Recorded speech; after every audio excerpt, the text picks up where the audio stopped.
Here we are in the Centralia's bell tower. Look how tall that fucker is. Zoom in on it.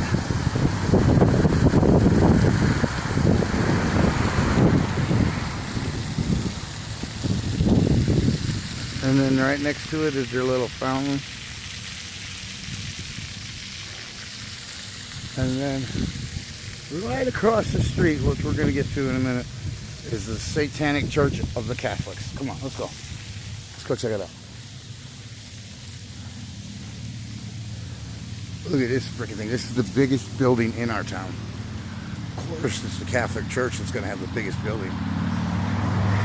Look at that thing. It's monstrous. Look at that church. Look at all the engraven images in its garden or whatever this is.